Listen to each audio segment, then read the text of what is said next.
I'm gonna go ahead and get started. But welcome to Quit Your Job or Keep It, an honest framework for creators who are almost ready. Now, by a show of hands, raise your hand if you've ever been sitting at work and secretly answering brand emails or working on content. I know I have. This is literally a no judgment zone. I feel like this is such a niche and very unique topic because a lot of creators want to leave their jobs, but they're not at that point yet where they're possibly ready to take the step off the ledge. And so I just remember looking back at my own journey and being in this position where I wasn't sure, and there was no one to really talk to because it is such a small subject, such a niche subject. Most people are kind of at this point where they're trying to figure out how to monetize, figure out how to get brand deals, but they're not actually ready to move forward. And so I think it's just a very specialized issue and something that I remember last time I was at TravelCon, that's what I was thinking about is I want to leave, but I don't necessarily feel like I'm comfortable. So I wanted to go over some things. Oh, my clicker's not working. Okay, women in STEM, love that. So before we get started, I just wanted to do a quick introduction. I'm Marissa. I'm a travel creator and storyteller. In about 6 days or 5 days, I'll be coming up on my 4-year anniversary of quitting my 9-to-5. Thank you so much. I really can't believe the way that the time has passed. But at this point, I've worked with over 120 brands, from tourism boards to airlines to railroad companies. I've tripled my corporate salary, and my first paid tourism board partnership was in 2021. But I think what a lot of people find interesting is that I wasn't even at 10,000 followers yet. I think I had 4,000 followers at the time, and Memphis Travel had reached out to me and they paid me $1,500 to come for a weekend of travel and make content. And at the time, that just blew my entire existence because I didn't even know that was a possibility. And so I consistently continued to build and get to a point where my creator revenue was consistent in about 2021 to 2022 timeframe. And so I realized in this point, if I had 40 hours a week back, I could probably have this opportunity to scale in a way that I never thought was possible. And I also just have to acknowledge this is a very full circle moment because I remember 4 years ago being in TravelCon in Memphis where we met, and I was talking to friends and saying, hey, I really want to quit my job, but I'm not sure. I'm not sure if I'm comfortable yet, but one day I'd love to quit my job. I'd love to be a full-time creator, and I'd love to talk at TravelCon. And now here I am at TravelCon 4 years later, so I feel like that's just a testament to the fact that this isn't an overnight thing. It is something that takes years to eventually build and to essentially get into this place where you feel comfortable to take the leap. So first of all, before we jump into our agenda, what we're going to talk about, I want to emphasize the fact that you're not starting from scratch. If you're even sitting in this room, possibly thinking about moving to full-time content creation, you're in a very unique place. You've obviously built something. There's obviously proof there. You didn't just think out of thin air, maybe I could leave my job. You've built something worth sustaining and worth treating like a business. So I think I just have to give everyone their flowers, right? Because you are in this space where you're finally thinking maybe this is something I could do full time. So today I want to emphasize that I hate that motivational content on social media. It's just quit your job and everything will work out and it'll be great. I am not a proponent as a type A girly of just quitting with no plan. And so for me, I think a lot of people think content creation full-time is just taking a leap of faith. But to me, it's a series of decision signals that indicate you're ready.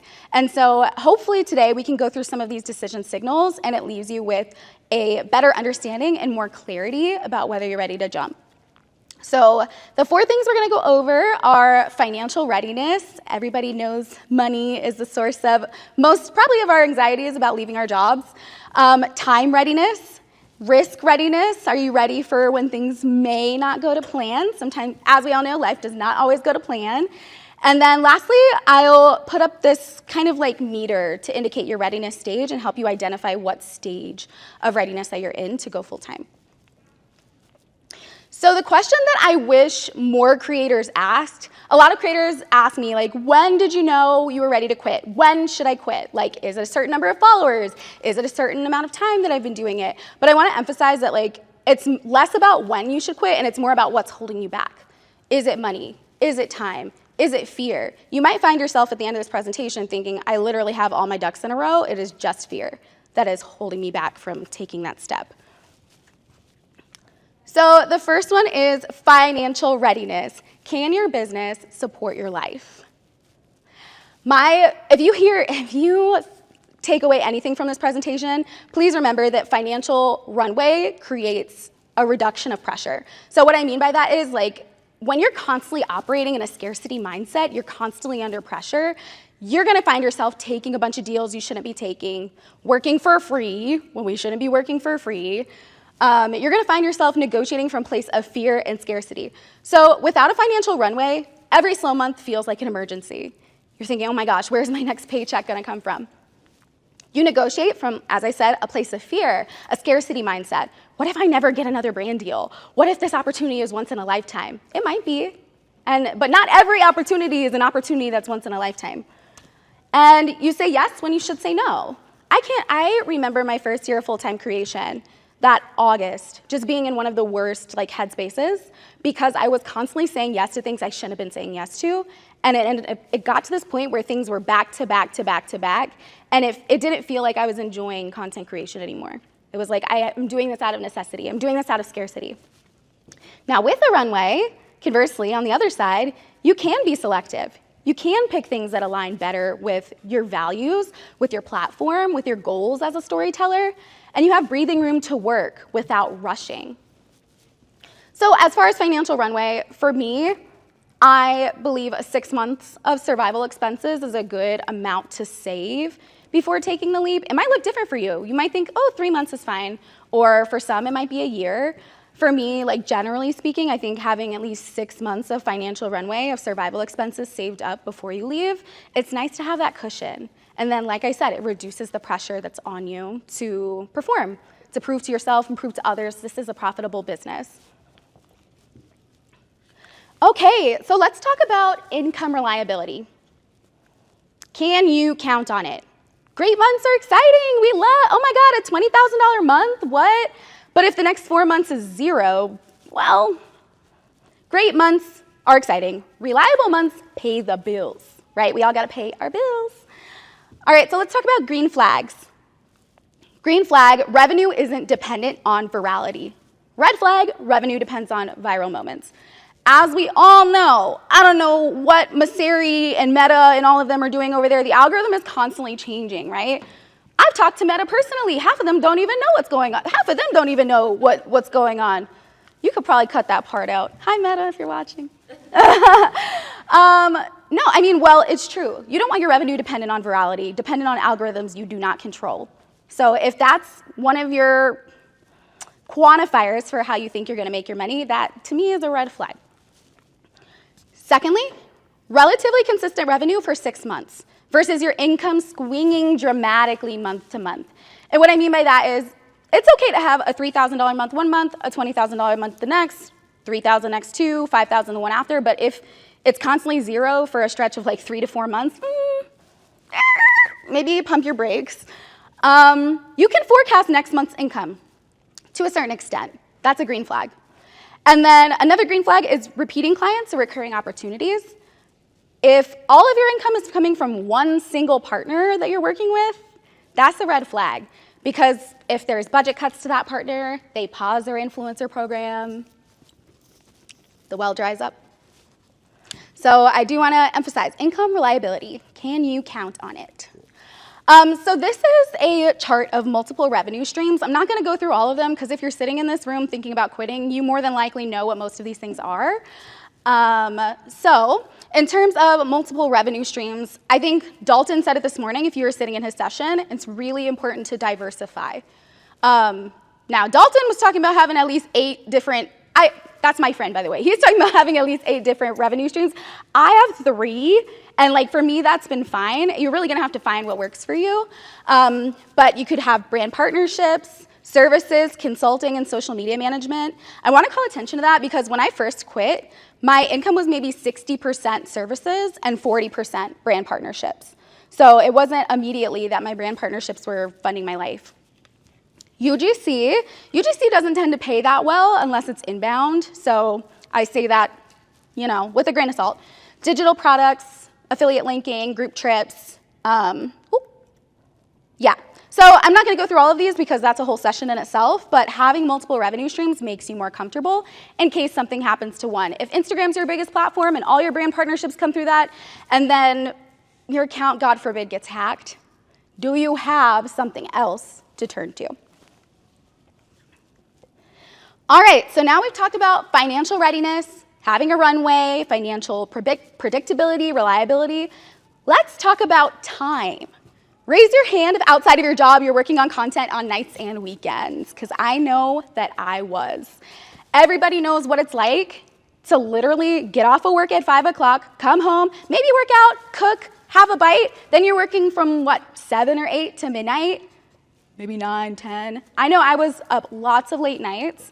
So let's talk about outgrowing nights and weekends, because money is the first thing that comes to people's mind when they think about quitting, but time. Time is a lot of the time what it comes down to, and I know that was the case for me. So think about it. If I could give you back 15 extra hours this week, how would you use them? What would you do with them? Would you pitch more brands? Would you create more content, up your posting frequency? Would you improve your editing, use some new text, some new transitions, learn new skills, buy a new camera, learn how to shoot? Or would you design better systems and housekeeping on invoicing and answering emails, setting up your LLC if you haven't? I hope everybody has, by the way. Something I put off for a really long time, and then it took literally 15 minutes. So yes, ask yourself, if I had this time back, would it help me to generate more revenue? Would it help me to grow faster? Would it create opportunities that you are currently missing? Here is my checklist of indication that you may have outgrown your nights and weekends. You've outgrown nights and weekends if you're always taking PTO for creator work. For me, this was the case. Before I left my job, I took 4 more PTO days than I even had, because every PTO day I was taking was to work on a brand partnership for travel. So it was like, you're questioning your life decisions when you're taking PTO to work more, essentially. Constantly turning down opportunities because of work.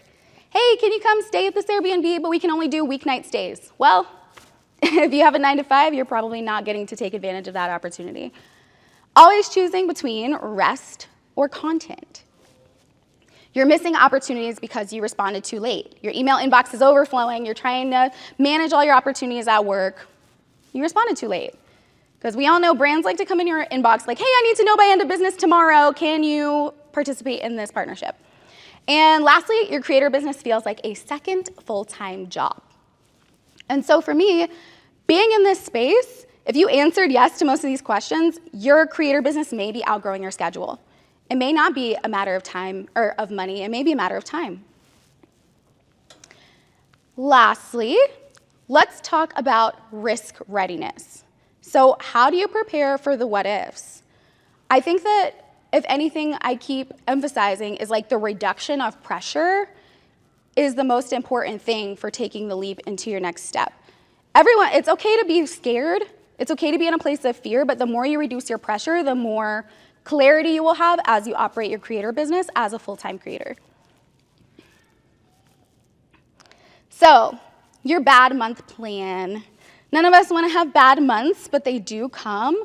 So in the case that they did come, if revenue dropped 30% tomorrow, would you have an idea of these things? Would you know how long your runway would last? Going back to that financial runway, do we know? I have enough saved up for 6 months. I have enough saved up for 1 year. Which income streams would you focus on first? If not your Instagram revenue, would it be affiliate linking? Would you be running group trips? That takes a little bit of startup. That takes some time to see your actual revenue from that.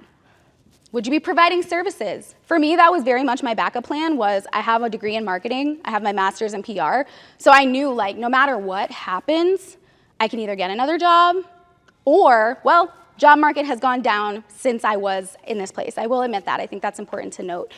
But I knew I could provide probably some consulting services or at least get a part-time job somewhere doing marketing. Which expenses would you cut first? What's your next step moving forward? I think having a plan and being able to know what you would do during your bad month plan will help reinforce a sense of confidence.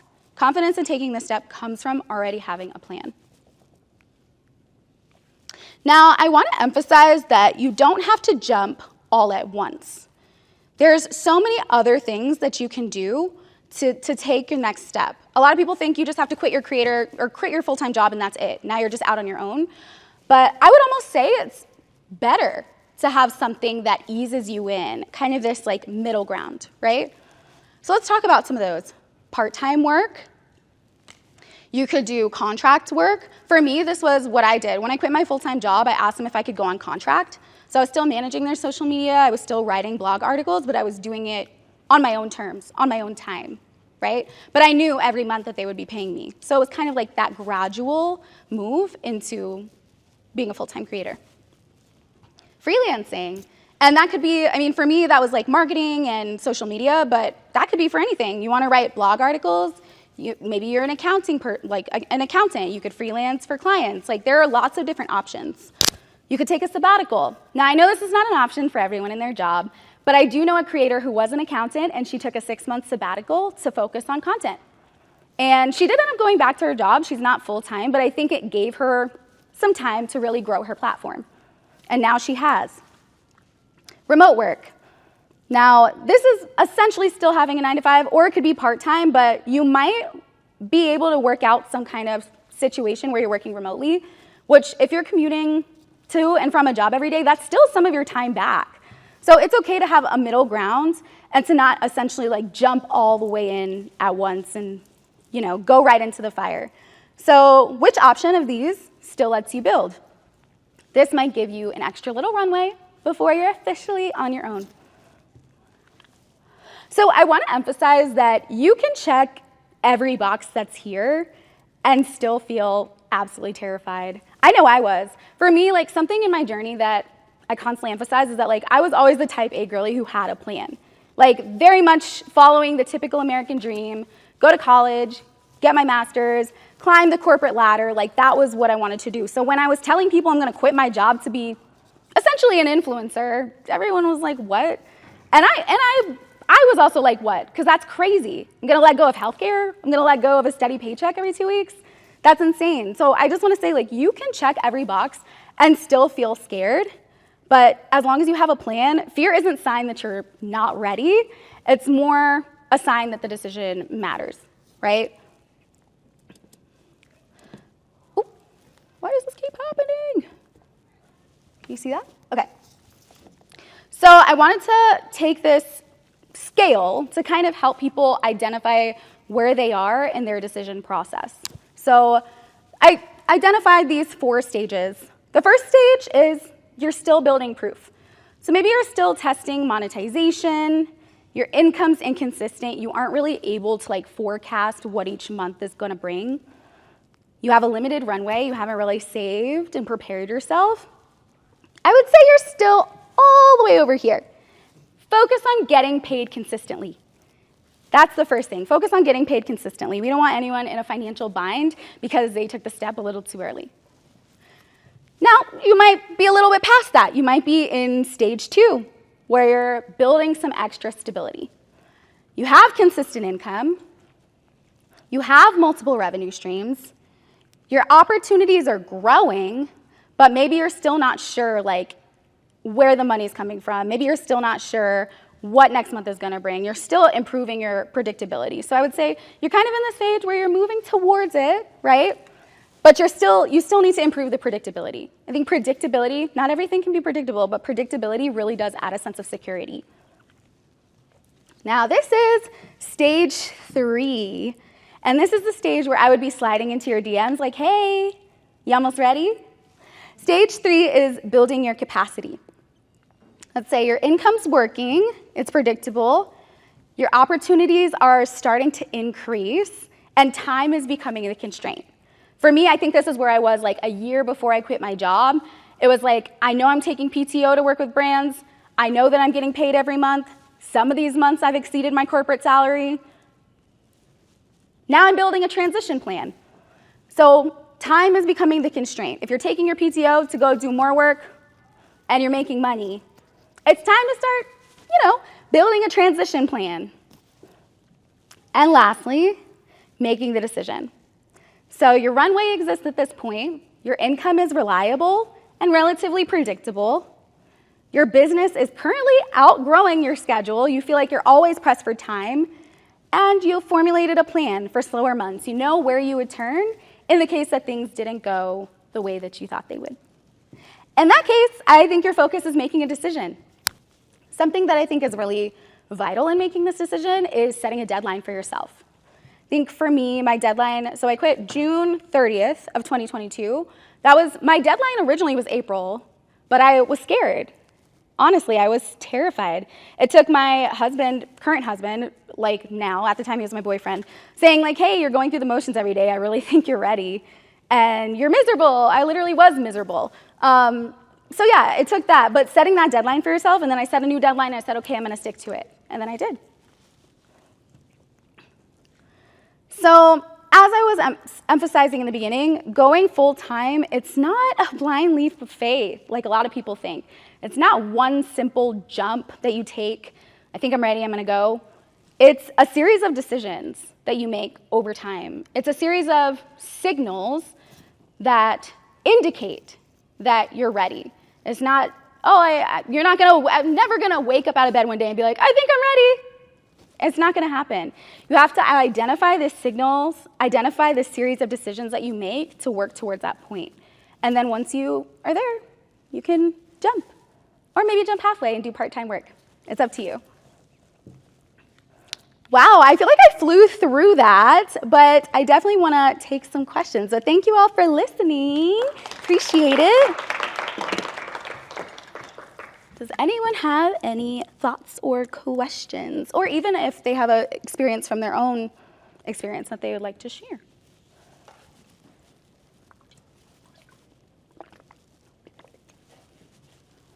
Where you first started in your process after leaving your job, what do you think was your most reliable source of income? I know you mentioned it earlier, but if you can go into more detail about like you found this to be more reliable for you and like maybe what is more reliable for you now? Yeah, so when I first quit, what I thought was going to happen was that I was going to start like a social media agency. Like I kind of thought, I was like, okay, I don't think I can ever consistently get enough brand partnerships to fund my life. So let me just like start a little thing on the side and like do some consulting. So what I was doing was I was working as a consultant for my full-time job, well, as a contractor, actually. I was managing their social media. I was writing blogs. I would go out to I was working for a tourism board at the time, actually, for a DMO. And so I went out, I would go to local breweries and stuff, capture content for them, manage their social media. And that was the biggest chunk of my income at the time. And then I'd also work with local businesses. So I would work with local businesses to make videos for them, to create reels for them. It very much was a creative, kind of like a one-person creative agency, a one-person creative show. And then maybe 40% of that was brand deals at the time. So I would say when I first left, that was my journey, was brand deals were not my bread and butter. And I was very much relying on my skills as a freelancer, as a marketer to try to supplement that income. And then the tables turned. I had my time back. I was creating more frequently, and brand deals started reaching out. I started receiving a lot of inbounds. And so it kind of flipped. It became 60% brand deals, 40% consulting. And then slowly, it continued. 80% brand deals, 20% consulting, and then, or maybe 5% other sources, affiliates and stuff like that.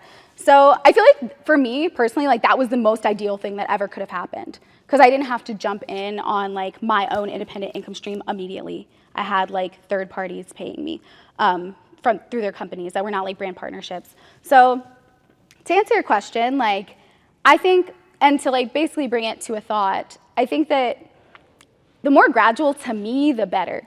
The more cold turkey, the more you feel I don't even know what's going on. So that's kind of where that split came from and how it changed over time. Yeah, good question. Any others? Yeah. First of all, thanks. Your story is very aspirational and inspiring, so it's great to see that. What's next? What do you, as you look forward to the next couple of years, what are you looking forward to?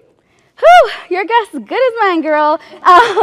No, but like on a serious note, I really am trying to figure that out. I think sustainability is a really big question mark for a lot of us in this industry. Is like, how long can I keep doing this? I think, okay, let me give you real and let me give you like pie in the sky.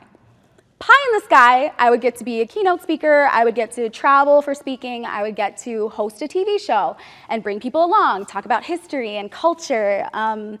That's pie in the sky. However, I'm a pie in the sky girly, I'm also a realist. I think moving forward, like I would love to launch a course, but I want it, okay, I don't cuss in public, but like I want it to be like the no BS boot camp. Because I feel like there are so many courses out there that like are just information that people can find online. And that really grinds my gears, actually. So I really, like, I would love, on the realism side, to possibly create a course and focus on like helping others go through what I went through. Because I feel like it was a very like isolating process. Yeah, it was very isolating. I didn't have a lot of people to talk to. I didn't have a lot of people to look to because a lot of my friends that I'm now really close with that are full-time creators, they either went full-time around the same time as me or they're not full-time yet. So I think like helping other people make the transition, helping other people learn how to be a creator, like that would be ideal. But yeah, that's a really good question. I also want babies. It's a little personal. Maybe in the next year or two, so I'm trying to figure out what that looks like. But that's a good question. Motherhood's a whole, yes. Oh, do you have babies?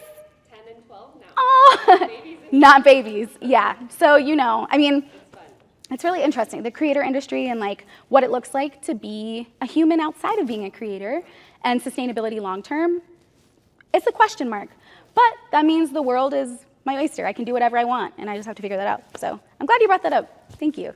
I have another question. Yeah. Okay. How, you mentioned being lonely. I feel like I hear that over and over again from creators, like how lonely it is and you build in isolation and like, I just started my business too, like I'm feeling the same, right? Like it is very lonely.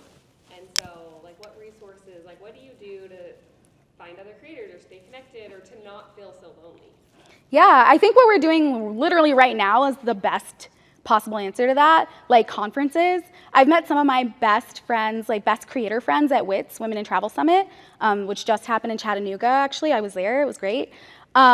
So conferences, I have creators now that are so close to my network that I can like go to lunch with. I have creators I can literally call and say, hey, this brand offered me this amount of money. I saw you worked with them. How much did they pay you? Like we've gotten on that level and like that is my lifeline. I have two friends, Little Miss Awkward and The Sojourneys. They're both other travel creators. We have a group chat. I text them almost every day. And I think like holding on to those relationships, this is really a relationship building industry. It really is. Dalton was saying the same thing this morning. And so like to answer your question in a shorter way, like other creators have been my lifeline. If you're like more of like a traditional business owner, I think other businesses, other people who are entrepreneurs can be your lifeline. It really is like make or break. And yeah, like I can text my friends and be like, hey, this hook or this hook, this shot or this shot. And like now I don't feel lonely anymore. I can say that for certain. Yeah, thank you. And you met those girls at the conferences you went to? So we met online, and then we met in person in WITS, at WITS, I think 4 years ago. It might have been the same year as TravelCon. But I remember one of them, we liked to joke, because I said to her, hey, would you ever go full-time? And she said, girl, no, I need something that's going to pay the bills. And now she literally like has so many followers and like makes tons of money. I'm like, I told you. So yeah. Any others? Yeah. First of all, thank you. This has been awesome. Of course. Inspirational. Thank I was just wondering, like, what's your approach to distributing yourself across like different platforms and different channels, especially when it comes to monetization? Like, for me, my biggest struggle is like knowing what to dedicate the most of my time to. Like, should I go all in on Instagram, all in on TikTok, or like digital products? So I guess like, what's your approach to that? Would you say like go all in on one thing, or distribute yourself across different platforms? I think this is such a great question because the thing is, you can't give a lot of yourself to something if you were spread across so many different things. And so for me, like I picked 2 primary platforms and then like I have like a third one. But this is gonna sound kind of crazy. To me, it's go where the money is and focus your energy into that. but also have other things. So like for me, Instagram is like my primary platform. It's my moneymaker. It's my most profitable platform. But then like TikTok would maybe be like secondary to that. Like I get a lot of weird, random inbound UGC deals from TikTok where like brands will just be like, hey, we saw you on TikTok. I don't have that many followers on TikTok, but I keep getting work from there. So I cross post there. But I might tweak a couple things so it feels more native to that platform. So to answer your question, I think focus on what your cash cow. You have your cash cow. Focus on your cash cow. But also, like I was saying before, don't put all your eggs in that basket. Like maybe try to spread out like a little bit on a secondary platform and then on your other income streams. So if I had to like break it down right now, I'd probably say I focus maybe like 60% of myself I put into Instagram, 20% of myself I put into TikTok, and then the other 20%, I'm so bad at math, guys. I know that was right? The other 20% I probably put into my other like endeavors, but I feel like it's gonna look so different for everyone, and it's kind of a hard question, but I hope that like kind of provides a little bit of clarity on that. Yeah, good question though. Any other? Yeah. I just wanted to add to your answer to her. Please do. What I do personally is so you can crop posts from Instagram to Facebook directly, and then there's also like a website called resources.io where you can like just do it automatically if you don't want to change stuff on TikTok. But it is better to change stuff though before you post it on TikTok. That's like, yeah, it's my smallest platform for that reason because I don't change anything. Yeah. It is, but you know what's funny is like when I say I change things, like the video is actually the exact same. The only thing that I'm usually changing is the caption. Because I feel like the SEO on TikTok is a lot stronger. So I do use a lot more keywords. I change the hashtags because I feel like the hashtags on TikTok to me are different than the hashtags on Instagram that bring eyes to my platform. So like most of the time when I'm changing, the things that I'm changing are the caption, and then maybe I'm changing the audio. But like for the most part, they're the same video.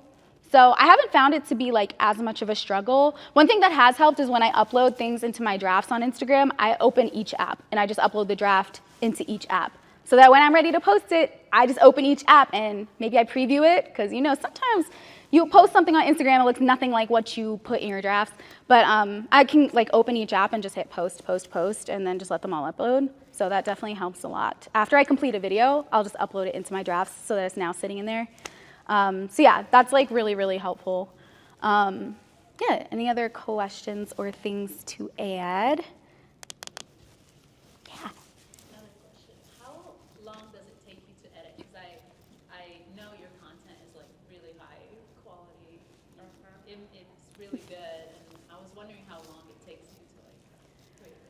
Usually, I have always been like a raging perfectionist, and I'm trying to back off of that a little bit. So I would say like for my current workflow, it takes me about 30 to 45 minutes to script, maybe like 30 minutes to record the voiceover, because you guys should see my voice memos. I have like 20 versions of the same voiceover, but it really changes. Like your intonation might change, and you're like, oh, let me get louder here and more quiet here. So I like to play around with those kind of characters online.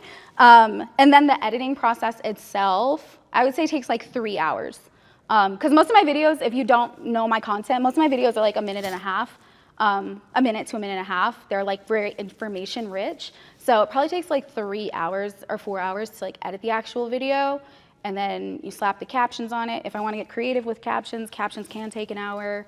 So it kind of varies, but 5 hours for a minute and a half. yeah.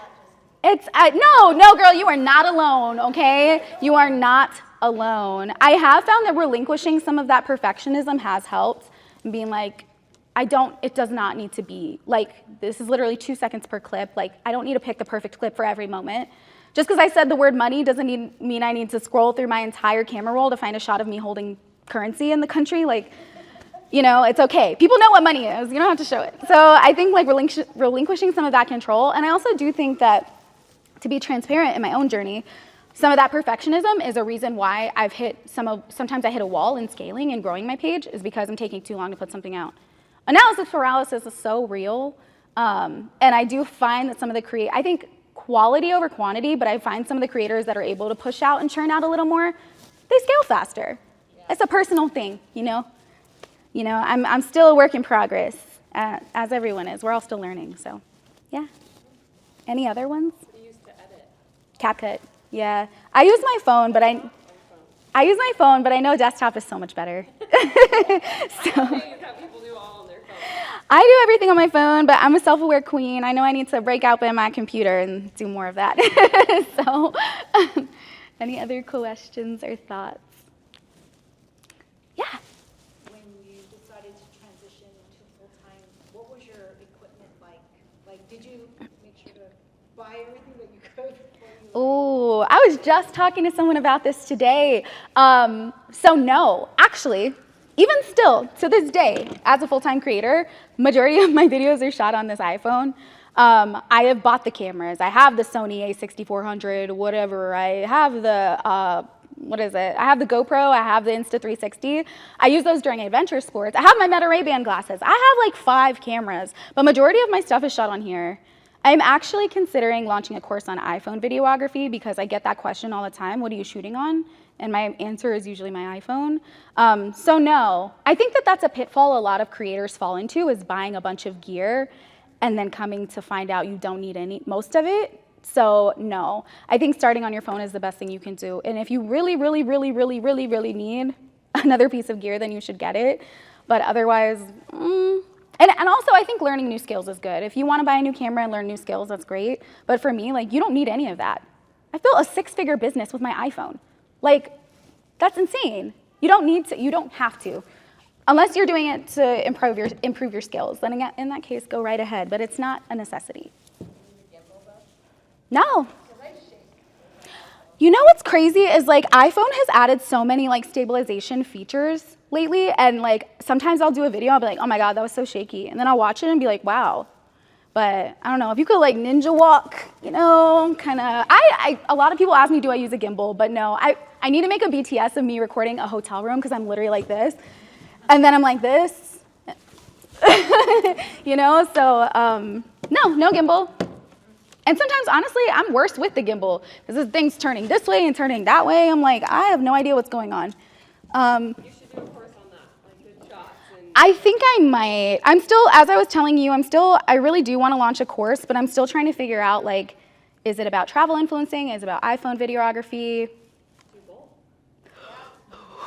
Yeah, I could. I could. One step at a time. I wanted to know if there were things that you, some of the first things that you invested back into your creator business. Yeah. Oh, After wow. your transition out of your regular day job into like full-time content creation. Is there like oh, you got a photo shoot done or got headshots done, or did you, I don't know. Yeah, that's a fantastic question. If I could go back and do this over, I would have invested in this already, but when I quit, I invested in a CPA. Oh my goodness. Creator taxes are it's so confusing. It's such a struggle. You're like, can I write this thing off? Can I not write this thing off? And I remember one of my first meetings with my accountant, he was like, you're leaving so much on the table. I need you to be more aggressive with your write-offs. I was so scared of being audited, guys. I didn't write anything off. So like literally investing in a CPA was like one of the best things I like ever did. Immediately after, I did get headshots done, but that was like, I don't know, 6 months ago. I like did my iPhone, like my own headshots on my phone, and that was the first thing I did, but now I have headshots. But yeah, a good CPA is what I first invested in. I invested in, I'm taking it back 4 years. I think mailing system, like I have like at themarissadaily.com now instead of like at Gmail. People tend to take you way more seriously. It's like weird, but it's true. What else did I invest in? Softwares. I have like subscriptions to like Lightroom, CapCut Pro. Like it was a lot less about like consumer facing things like headshots and a lot more of like systems and processes. So yeah, I hope that kind of answers it a little bit. But yeah. Speaking of that, so apparently I've followed you for a while. Oh, what? Thanks. But your content's great. Thank you. But do you use, since you're full-time, do you have a VA? Do you have a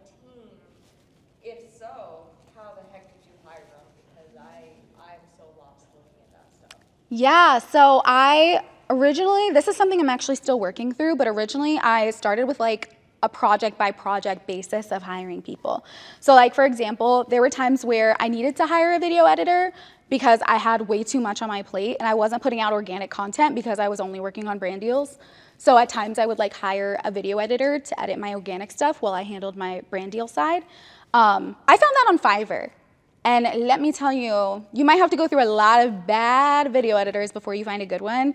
Unfortunately, and you can write that off, so that's nice, but unfortunately I did waste a lot of money with people that I like couldn't really get to the like caliber I wanted. And so, yes, I was hiring like VAs on project by project basis, like, hey, I need you to repurpose 50 of my videos to YouTube Shorts or whatever else. In the future, I am hoping to have like more of a VA. I have an editor now who helps me. I think he edits like 4 or 5 videos a month for me. So now I can balance between my videos and his videos. My plan is to continue to up that so I can scale. But yeah, I don't have a full-time team. I know Dalton has a team or had a team. I think some of them have like gotten pregnant or had kids or something. But like, he's a really good person who you can probably talk to about that. But yeah, like having other help though has helped. Like, it's nice to have that off your chest, especially while you're traveling and you don't really have time to do stuff. So yeah.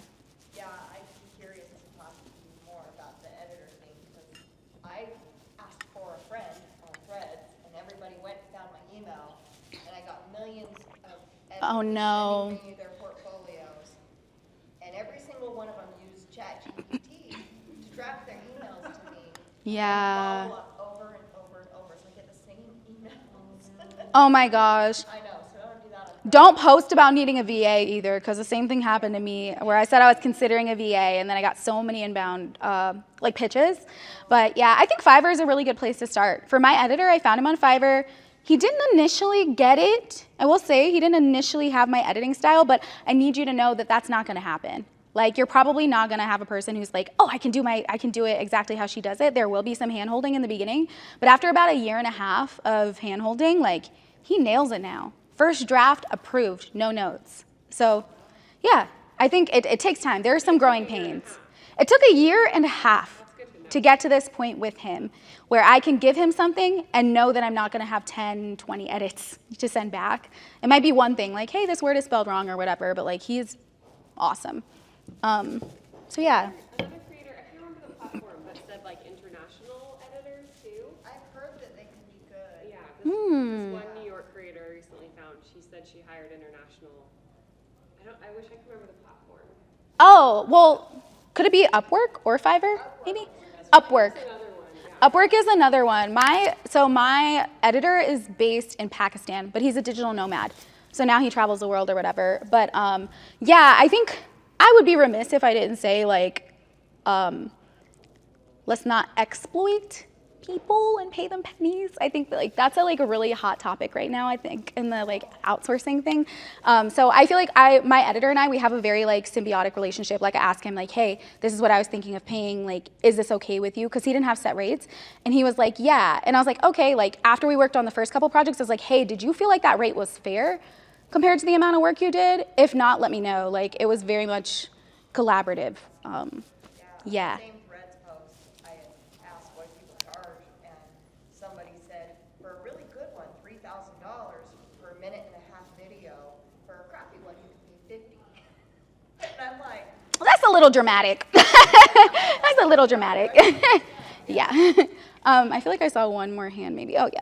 I have kind of a random question, but once you got to that point where you were quitting your 9 to 5, how did your overall like lifestyle and schedule change/improve? Yeah, I think for me, I went really, really hard. And I think I went too hard and burned myself out in the beginning. So I feel like if you can have like a reliable like schedule, but like for me, it was trying to figure out like, what should I be doing during the day? Now I'm like sitting at home every day, all day on my laptop by myself. So like, what should I be doing? So I think like I was able to kind of identify like time blocking for me was really, really helpful, and using like the Pomodoro method to like be on and off and all that. But I found myself like brainstorming a lot. I took like admin days. Sometimes like the first block of my day would be to like answer emails and then like to work on content. And then I think if you can identify what do I need to do first and then block your day out. So like answer emails, creating content, scripting, community management, like answering DMs, answering comments, building relationships, pitching, which now I mostly do inbound, but at the time I was trying to like test the waters with pitching. But like I was just trying to figure out my schedule. Was it like one day at like dedicated to scripting? That's what I found most effective. I would just dedicate one day to doing one task because it's kind of harder for your brain to shift tasks if you're in scripting mode and then all of a sudden you're in CapCut. I feel like it's a disrupt in your brain, like a pattern disrupt. But everybody's like answer, I've said this to you twice now, but everybody's answer is gonna be different, you know? But yeah, like for me, I think I went too hard, but it was trying to figure out like what that schedule looks like and what makes the most sense. And to be completely transparent, I'm not a morning person at all. I thought I needed to wake up early and like be like everyone else and be like these like TikTokers, like I woke up at 6 a.m. and then I went on a run. That's not for me. My brain doesn't turn on till about 10 a.m. and that's okay. I like to wake up at 9 and then work from like 10 to 7. Like that's what I prefer. So I feel like you have to figure out what works for you, and there is no shame and no guilt in not being a 6 a.m. riser and meditate and drink my tummy tea and yeah, no, that's not me, no. Yeah, all right, I think we've pretty much hit time, but thank you all so much. I will hang out here if anybody has any other questions. And yeah, I appreciate you. Good luck on your journey.